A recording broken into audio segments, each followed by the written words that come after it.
कि राजनीतिक द्वेष के चलते किसी भी हद तक जा सकते हैं। इसलिए ये लगता है कि जानबूझकर भी दिल्ली जाने वाले पानी में कमी की जा सकती है, रोका जा सकता है। अगर ये अल्पमत में है और उसके बाद भी जबरदस्ती सरकार पर काबिज रहना चाहते हैं, ये भारतीय जनता पार्टी की तानाशाही सोच है। इसी तानाशाही सोच के खिलाफ, केंद्र सरकार के खिलाफ इस बार लोग लड़े थे और उन्होंने जो निरंकुश सरकार थी, मोदी सरकार, उसके ऊपर अंकुश लगा दिया, दोनों हाथों में बैसाखी पकड़ा दी उनके कि अब इसके सहारे चलना है, थोड़ा बार डगमग किया तो गिर जाओगे। तो इसलिए आया था, वो भी एक जुमला था।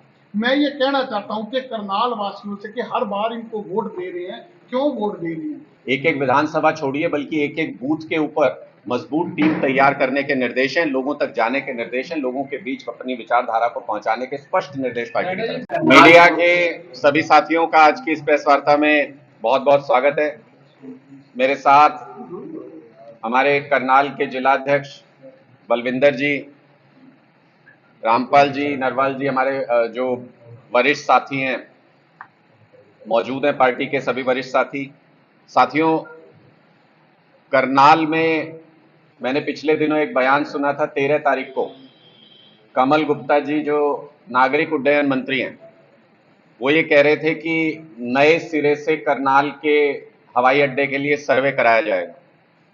बहुत दुर्भाग्य की बात है कि पिछले 15 साल से करनाल हवाई अड्डे का इंतजार कर रहा है और भारतीय जनता पार्टी पिछले 10 साल से करनाल के लोगों को और प्रदेश के लोगों को बेवकूफ बनाने का काम कर रही है।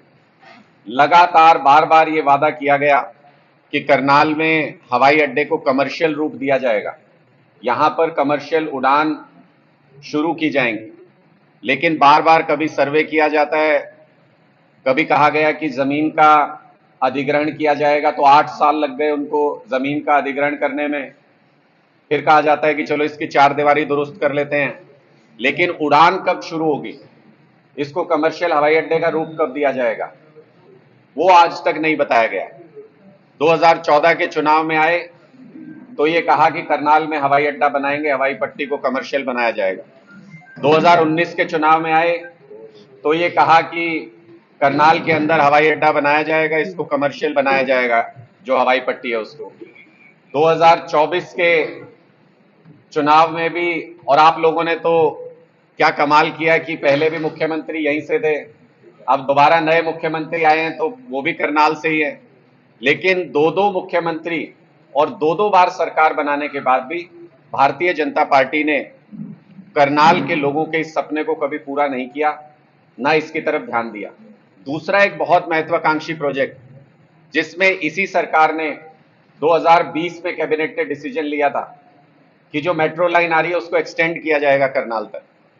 2020 से आज 4 साल हो गए, उस प्रोजेक्ट के ऊपर भी क्या काम किया, जमीन के ऊपर वो प्रोजेक्ट कितना आया कितना नहीं आया, उसके बारे में भी कोई स्पष्ट अभी तक सरकार की तरफ से कोई पहल नहीं है, कोई सूचना नहीं है किसी प्रकार की, और इस प्रोजेक्ट पे बहुत धीमी गति से दोनों प्रोजेक्ट्स के ऊपर काम चल रहा है, या ये कहें कि सिर्फ कागजों में काम चल रहा है, जमीन के ऊपर कोई काम किसी तरीके का इन दोनों प्रोजेक्ट्स के ऊपर नहीं किया जा रहा है। हमारा सवाल सिर्फ इतना है कि करनाल ने बार बार विश्वास जताया, दो दो बार मुख्यमंत्री दिए, उसके बावजूद भी आखिर कब तक भारतीय जनता पार्टी करनाल के लोगों को यह इंतजार कराएगी। इस तरीके के महत्वाकांक्षी प्रोजेक्ट्स जो सीधे सीधे लोगों की जरूरतों से जुड़े हुए हैं, लोगों की सुविधाओं से जुड़े हुए हैं, उनसे कितने समय तक भारतीय जनता पार्टी करनाल के लोगों को दूर रखेगी, और क्या आने वाले समय में भी इसी तरीके के हवाई स्वप्न भारतीय जनता पार्टी की तरफ से दिखाए जाएंगे और उनको जमीन पे उतारने का काम पूरा नहीं किया जाएगा। अगर ऐसा ही है और अगर इसी तरह से लोगों के सपनों को चकनाचूर करना है भारतीय जनता पार्टी को, तो इस बार लोग अब तैयार हो रहे हैं। भारतीय जनता पार्टी से हरियाणा की जनता ने मुंह मोड़ने की शुरुआत कर ली है और विधानसभा चुनाव में बची खुची कसर भी पूरी कर दी जाएगी।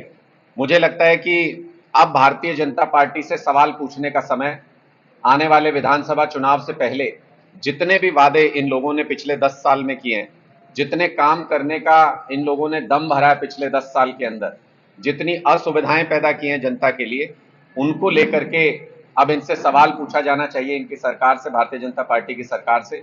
और आम आदमी पार्टी ये काम बहुत शिद्दत से, बहुत मजबूती के साथ करेगी। हम एक एक बूथ पर, पूरे हरियाणा के अंदर एक एक बूथ पर हम अपनी तैयारी शुरू कर रहे हैं, अपने बूथ को मजबूत कर रहे हैं। जनता से जुड़े हुए सवालों को हर प्लेटफॉर्म पर पूछेंगे और बहुत जल्द लोगों के बीच में उन रियल मुद्दों को लेकर के पहुंचेंगे जिनके ऊपर हरियाणा की राजनीति होनी चाहिए, जिनको लेकर के भारतीय जनता पार्टी ने कभी भी लोगों का काम नहीं किया, लोगों के उन मुद्दों के ऊपर सार्थक तरीके से काम नहीं किया। इसको लेकर के आम आदमी पार्टी अपने चुनावी अभियान का शंखनाद 30 तारीख से करने जा रही है। 30 जून को हम एक महारैली हरियाणा के अंदर करने जा रहे हैं, चरखी दादरी में, जहां पर माननीय अरविंद केजरीवाल जी की धर्मपत्नी सुनीता केजरीवाल जी आएंगी और इस अभियान का शंखनाद करेंगी। उसके लिए हम पूरे हरियाणा में हर विधानसभा में आने वाले 2-3 दिनों के अंदर अपनी बैठकें आयोजित करके तैयारियों का जायजा ले रहे हैं, तैयारियों को आगे बढ़ा रहे हैं। और जब इस अभियान की शुरुआत होगी तो उसका मकसद सिर्फ एक है कि अब जो भारतीय जनता पार्टी से सवाल पूछे जाएंगे वो एक एक बूथ से, एक एक गांव से, एक एक शहर से, एक एक विधानसभा से, एक एक लोकसभा से, हर जगह से भारतीय जनता पार्टी के लिए वो सवाल आएंगे जिनका इन्होंने पिछले 10 सालों में जवाब नहीं दिया, जिनसे इन्होंने पिछले 10 सालों में मुंह मोड़ के रखा। मैं बलविंदर जी से कहूंगा कि वो अपनी बात रखें और उसके बाद आपके कोई सवाल हो तो बोले। ऐसे आके आपने लगभग हमारे शहर के सारे मुद्दे रख ही दिए हैं, क्योंकि एयरपोर्ट जो हमारे वार्ड के साथ लगता है वो खंडर जैसा प्रतीत हो रहा है। एक 4 दीवारी टूटी थी, उसको रिपेयर करने में इन्होंने 3 साल लगा दिए हैं। और जमीन यहाँ पे सारे किसान देना चाहते थे, इनको जब इतने महंगे रेट हो चुके हैं यहाँ पे लाख लाख रुपए गज हो चुका है, लेकिन ये कौड़ियों के भाव ये जमीन के देना चाहते थे। ऐसे भाव लेके लोग किसान जमीन देने के लिए तैयार नहीं हो रहे थे। अगर ये 8 साल पहले इन्होंने जमीन ले ली होती तो इनको इसी रेट में मिल सकती थी, इतने महंगे दाम ना देने पड़ते। इन्होंने पहले चुनाव में वाकई ये बोला था कि हम जो मेट्रो ट्रेन है वो लेके आ रहे हैं, और दूसरे चुनाव में ये कहने लगे कि मेट्रो ट्रेन वहां तक नहीं, मेट्रो ट्रेन पलड़ी बाईपास तक लेके आएंगे। स्टेशन मेंशन करे थे, आपके अखबारों में आया था, वो भी एक जुमला था। मैं ये कहना चाहता हूं कि करनाल वासियों से कि हर बार इनको वोट दे रहे हैं, क्यों वोट दे रहे हैं? मुझे एक भी बच्चा दिखा दीजिए यहाँ पे जो इनकी लगाई हुई इंडस्ट्री में जॉब करता हो। मुझे एक भी बच्चा दिखा दीजिए जो इनकी बनाई हुई यूनिवर्सिटी में वहां पे पढ़ाई कर रहा हो, उसने फर्स्ट ईयर भी कोई कंप्लीट किया हो। तो इन्होंने सारे जुमले छोड़े हैं। जनता पता नहीं कब समझेगी यहाँ करनाल वाली। अब की बार खट्टर साहब का तो कोई मतलब नहीं बनता था यहाँ से जीतने का, लेकिन फिर भी लोगों ने, ये हमारे लोग भोले भाले हैं, इनको बहकाया जाता है, इनको कहा जाता है कि अगली बार कर देंगे, आसानी से मान जाते हैं। आगे हर मुद्दे पे मेरी पत्रकारों से भी निवेदन है कि हर मुद्दे पे हमारे से भी क्वेश्चन करें। मेरे सारे साथी हैं, मैं छोटा सा नेता हूं, मैंने कभी आप भाइयों को, चाहे कितनी भी मित्रता, कभी नहीं बोला कि मेरे से ये क्वेश्चन मत पूछना। आप हमारे से क्वेश्चन पूछते हो तो उनसे भी क्वेश्चन ठोक ठोक के करो कि आप करनाल के जो मुद्दे हैं कब हल करोगे।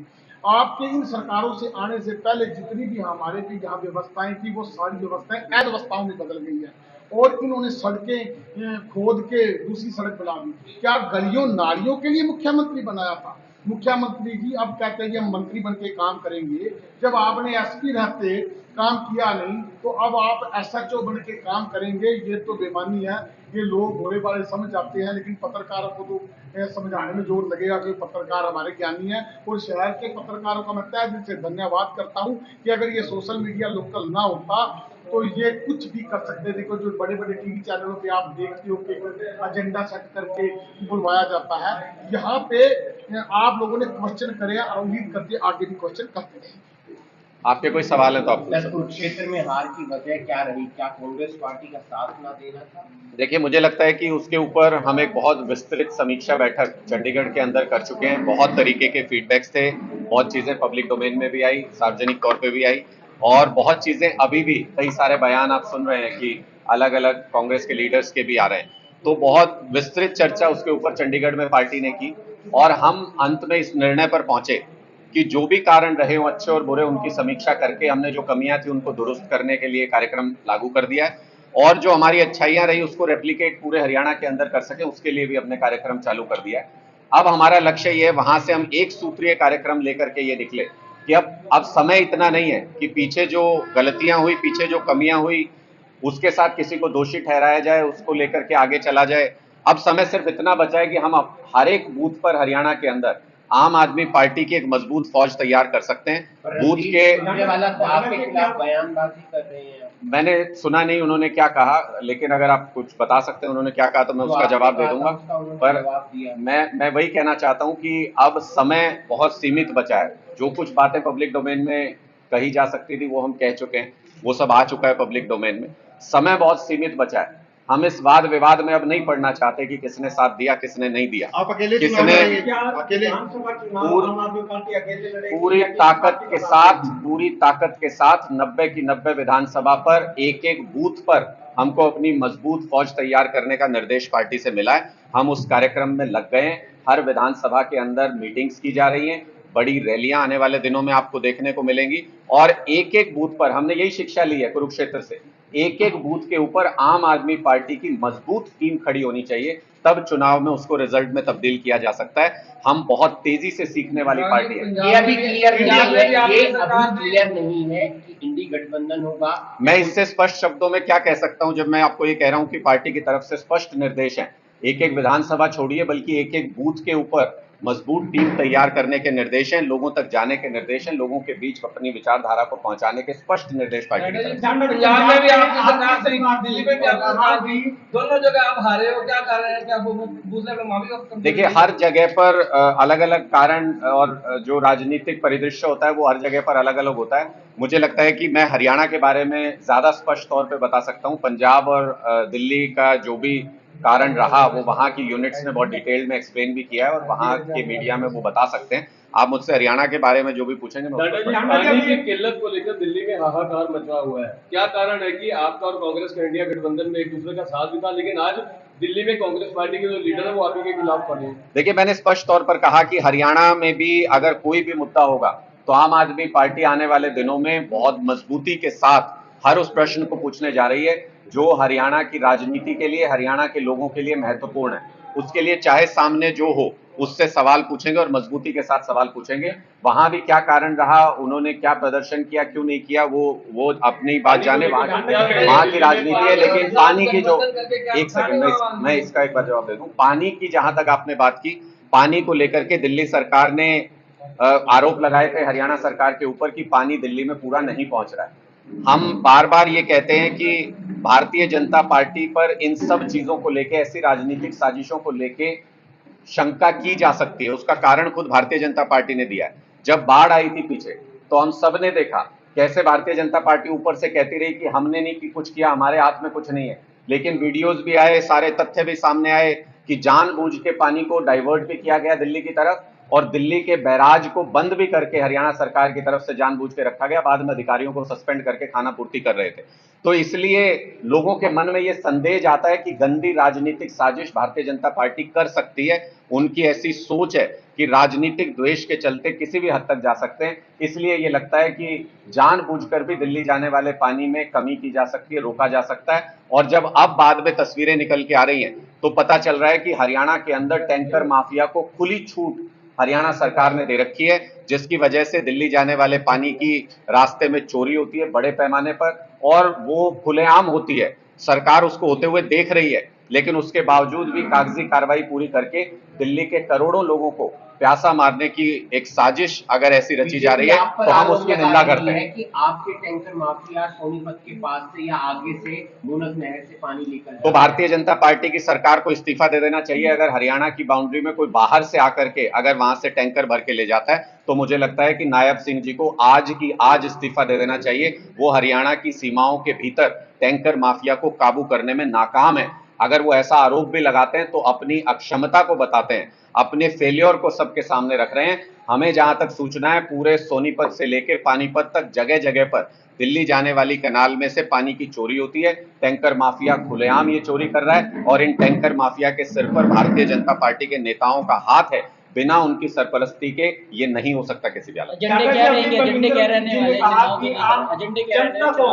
बीजेपी ने बहलाया फुसलाया है, मगर जनता का आरोप है कि इस बार बीजेपी ने नेताओं को बहलाया फुसलाया है जो उनके पक्ष में खड़े दिखे। देखिए, आप स्पष्ट तौर पे किसी का नाम लेके पूछेंगे तो मैं बता सकता हूँ। काफी नेता ऐसे थे जो जिनकी मीटिंग भी हुई। देखिए, मैं निश्चित तौर पे ये कह सकता हूँ कि आप बलविंदर जी के बारे में तो नहीं कह रहे जो इनकी मीटिंग हुई थी? अरे तो सीधे पूछो यार, हम सीधे सवालों के आदी हैं। देखिए, हमने हमारी पार्टी के संस्कार हैं, हमारी पार्टी के संस्कार हैं कि कोई घर आए तो उसका सम्मान करेंगे, लेकिन राजनीतिक विरोधियों को, राजनीतिक प्रतिद्वंदियों को पूरे जुनून के साथ लड़के धूल चटाएंगे। ये हमारा जुनून है।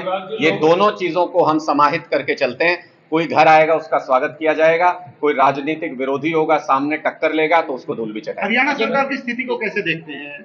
आरोप लग रहे हैं कि अल्पमत में है सरकार। देखिए, मुझे लगता है कि अब इसके लिए समय नहीं बचा है, अब बहुत कम समय बचा है और हरियाणा के लोग एक नए सिरे से मैंडेट देने की तैयारी कर रहे हैं। ये इनकी नैतिकता है कि अगर ये अल्पमत में और उसके बाद भी जबरदस्ती सरकार पर काबिज रहना चाहते हैं, ये भारतीय जनता पार्टी की तानाशाही सोच है। इसी तानाशाही सोच के खिलाफ, केंद्र सरकार के खिलाफ इस बार लोग लड़े थे और उन्होंने जो निरंकुश सरकार थी, मोदी सरकार, उसके ऊपर अंकुश लगा दिया, दोनों हाथों में बैसाखी पकड़ा दी उनके कि अब इसके सहारे चलना है, थोड़ा भाई डगमग किया तो गिर जाओगे। तो इसलिए लोगों के विवेक पर हमको किसी भी प्रकार का कोई संदेह नहीं है। लोगों पर पूरा विश्वास है कि इस बार जब विधानसभा में सरकार चुनेंगे हरियाणा के लोग, तो भारतीय जनता पार्टी को उनके किए का सबक जरूर अगर आप SYL का पानी दे देते, अगर आप SYL का पानी दे देते तो आपको भी लेकिन कोई लगता भी नेता आपका नजर नहीं आया आपके चुनाव में। इंडिया गठबंधन में आप नजर आए, करनाल में कोई भी नेता आपका नजर नहीं आया। देखिए, सभी जगहों पर 10 की 10 लोकसभा के अंदर सारे कार्यकर्ताओं ने, जमीन से जुड़े हुए कार्यकर्ताओं ने मेहनत की है और सभी कार्यकर्ताओं ने मदद की इंडिया गठबंधन को ये मुकाम हासिल करने में कि वो हरियाणा के अंदर 5 सीटें जीत पाए। 3 तो बहुत क्लोज मार्जिन सीट्स थी, आप खुद समझ सकते हैं कि उसमें अगर ये गठबंधन नहीं होता तो वो सीटें जीतना मुमकिन नहीं था। इस तरीके से अगर आप देखें तो इंडिया गठबंधन अपने उस मकसद में तो कामयाब रहा कि केंद्र में जो निरंकुश सरकार है उसको अंकुश लगाना था, वो लगाने में हम कामयाब रहे। अब हरियाणा के अंदर भी आम आदमी की सरकार, आम आदमी का राज लाने के लिए हर संभव प्रयास करें। आपको नहीं लगता SYL का पानी अगर आप दे देते या उसकी कोई बात कह देते तो हरियाणा में आपको उसका फायदा मिलता? देखिए, आप मैनिफेस्टो में लेकर आएंगे SYL का? मैनिफेस्टो में हर वो चीज लेकर के आएगी आम आदमी पार्टी जो आम आदमी की जरूरतों से जुड़ी हुई चीजें हैं। हम सब मुद्दों के ऊपर विमर्श कर रहे हैं और क्या हमारा एजेंडा होगा, क्या हम विधानसभा चुनाव के लिए मुद्दे लेकर के आएंगे, बहुत जल्द आप प्रधानमंत्री नरेंद्र मोदी जी को क्लियर करना है कि आखिर वो जब भी आपसी बातचीत के जरिए इस तरीके के मुद्दों को सुलझाया जाने का प्रयास होता है तो नरेंद्र मोदी जी ऐसी मीटिंग से एब्सेंट क्यों रहते हैं। जब भी प्रधानमंत्री जी से पूछा जाता है कि आप तो हरियाणा में आके रैली करके ये कह के गए थे कि पाकिस्तान जा रहा है 70 साल से पानी बह के, मैं उस पानी को लाऊंगा, तो मोदी जी वो पानी लाने में क्यों नाकाम रहे। इन सारे प्रश्नों का जवाब मुख्यमंत्री सीधे तौर पर कहते हैं कि एक बूंद पानी नहीं देंगे। मैं पंजाब में भारतीय जनता पार्टी के नेता क्या कहते हैं, वो कहते हैं देंगे। भारतीय सरकार तो जनता आपकी है सर, मैं यही पूछ रहा हूं आपसे, हरियाणा में सरकार किसकी है? बीजेपी की है। तो और अभी 2016 तक पंजाब में किसकी थी? तब बीजेपी की थी, लेकिन अब तो आपकी है। अब आप हरियाणा के लोग हमारा स्टैंड बहुत स्पष्ट है। हम इनकी तरह दोगले स्टैंड नहीं रखते कि इनमें से भारतीय जनता पार्टी पंजाब में क्या कहती है, पंजाब में कुछ और जुबान बोलते हैं, हरियाणा में कुछ और जुबान बोलते हैं। इसी तरह से इन लोगों का चरित्र है ये कि इसके ऊपर राजनीति करते रहना है। हम गूढ़ राजनीतिक विषयों के ऊपर हम राजनीति नहीं करते। ये गूढ़ प्रशासनिक मुद्दे आपसी बातचीत से सुलझाए जा सकते हैं, बशर्ते कि घर का जो बड़ा है वो उस बातचीत के अंदर शामिल हो। प्रधानमंत्री नरेंद्र मोदी जी बार बार इसको इग्नोर करते हैं क्योंकि वो दोनों स्टेट्स को लड़ाए रखना चाहते हैं।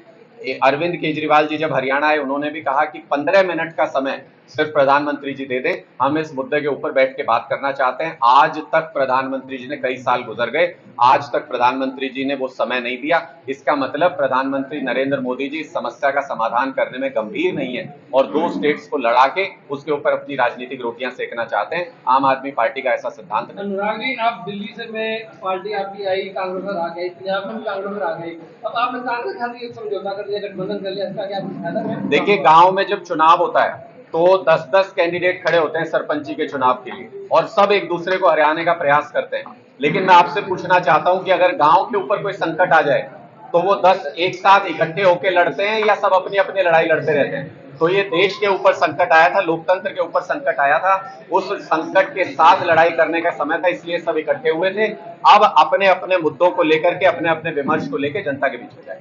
हरियाणा में किस तरह की देखते हो अपनी राजनीति को आगे चुनाव में आने वाले के समय में, किस तरह से क्या जिम्मेदार? हरियाणा का बहुत सुनहरा भविष्य है। हरियाणा के लोग बहुत जुनून के साथ अपने प्रदेश को आगे ले जाने के लिए सोचते हैं।